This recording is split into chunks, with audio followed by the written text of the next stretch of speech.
Bonjour à toutes et à tous. Aujourd'hui, dans cette vidéo, je vous parlerai du contrôle de la conformité du logement, dans le cadre de la demande de regroupement familial. Allez, c'est parti.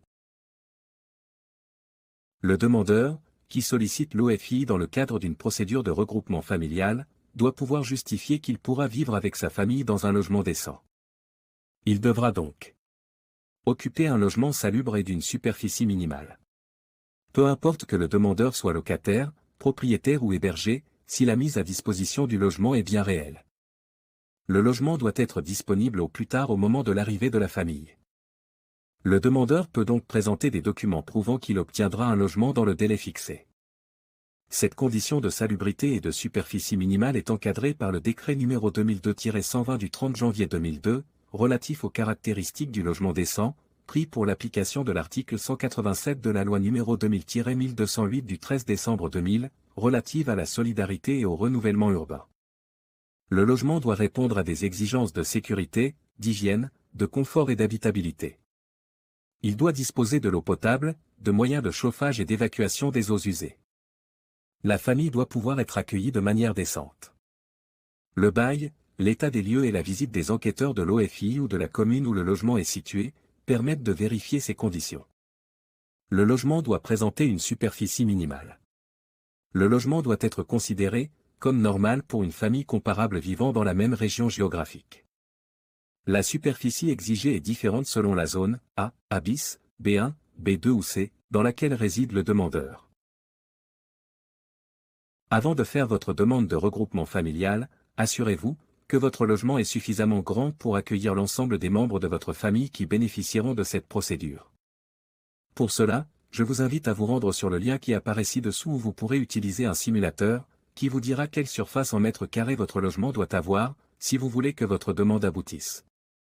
Bon à savoir. Chaque zone, A, A bis, B1, B2 ou C, détermine le revenu maximum pour avoir droit à un logement social, HLM, sauf en Outre-mer.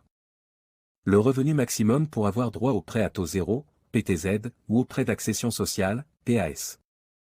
Pour un bailleur, bail d'habitation, le droit à une réduction d'impôt et les plafonds des loyers, selon le dispositif de la loi Pinel, à partir du 1er octobre 2014. Pour le bailleur d'un logement conventionné avec la NAH, le droit à une déduction fiscale sur les revenus fonciers, le revenu maximum du futur locataire sauf en Outre-mer, le loyer initial maximum. Je vous invite maintenant à regarder le tableau ci-dessous, qui donne des informations sur la superficie minimale selon les zones d'habitation. Ce tableau est en français, mais globalement vous devez savoir que pour 2 personnes vous devez justifier d'un logement de 22 mètres carrés en zone A, 24 mètres carrés en zone B et de 28 mètres carrés en zone C. Pour chaque personne supplémentaire dans le logement, vous devez rajouter une superficie de 10 mètres carrés. Exemple, pour 4 personnes qui occuperont un logement en zone A, la superficie minimale sera de 42 mètres carrés. Les zones A et A bis concernent Paris et de nombreuses villes d'Île-de-France, plusieurs communes du Nord, de l'Ain, de Haute-Savoie, des Bouches-du-Rhône, du Var et des Alpes-Maritimes. Les zones B1 et B2 sont constituées de nombreuses agglomérations comportant plus de 250 000 habitants et avec des villes de plus de 50 000 habitants, plusieurs communes en Île-de-France, en Corse, ainsi que des communes du littoral ou frontalières. La zone C concerne le reste du territoire. Vous devez savoir, et c'est très important, que des enquêteurs habilités des services de la commune ou détachés par l'OFII vérifieront l'état du logement s'il est disponible. Cette visite doit faire l'objet d'une autorisation écrite du demandeur lors du dépôt de la demande. En cas de refus de l'occupant, les conditions de logement sont réputées non remplies. Lorsque le demandeur ne possède pas encore le logement, il devra produire toutes les preuves établissant que le logement sera bien disponible et qu'il répondra aux exigences posées par la loi en termes de confort et d'habitabilité. La vérification de la conformité du logement se fait dans le respect des dispositions du décret numéro 2002-120 du 30 janvier 2002. C'est ainsi que le logement doit être sûr et sain pour les locataires. À ce propos, voici les principales exigences à respecter. Le logement doit être en bon état, solide et protégé contre les fuites d'eau et les intempéries. Il doit être bien isolé, sans courant d'air, avec des portes et des fenêtres étanches. Les dispositifs de sécurité, tels que les garde-corps et les escaliers, doivent être en bon état. Les matériaux de construction et les installations ne doivent pas présenter de risques évidents pour la santé et la sécurité. Les systèmes électriques, de gaz, de chauffage et d'eau doivent être conformes aux normes de sécurité et fonctionner correctement. Le logement doit être bien ventilé pour éviter l'humidité et l'air vicié. Les pièces principales doivent avoir suffisamment de lumière naturelle et une ouverture vers l'extérieur. En ce qui concerne les équipements, le logement doit inclure un système de chauffage adapté aux caractéristiques du logement. Une alimentation en eau potable avec une pression et un débit suffisant. Des systèmes d'évacuation des eaux usées et des odeurs.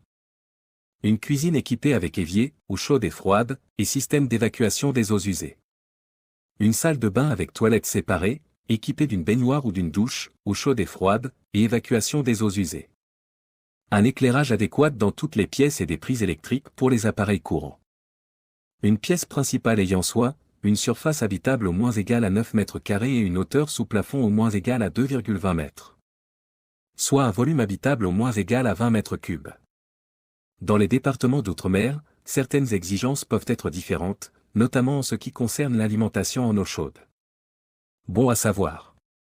Le logement qui fait l'objet d'un arrêté de mise en sécurité ou de traitement de l'insalubrité ne peut être considéré comme un logement décent. Le maire dispose de 2 mois pour donner son avis motivé. Après contrôle, il transmet son avis à la délégation territoriale de l'OFII. En l'absence d'avis dans le délai imparti, celui-ci est considéré comme favorable.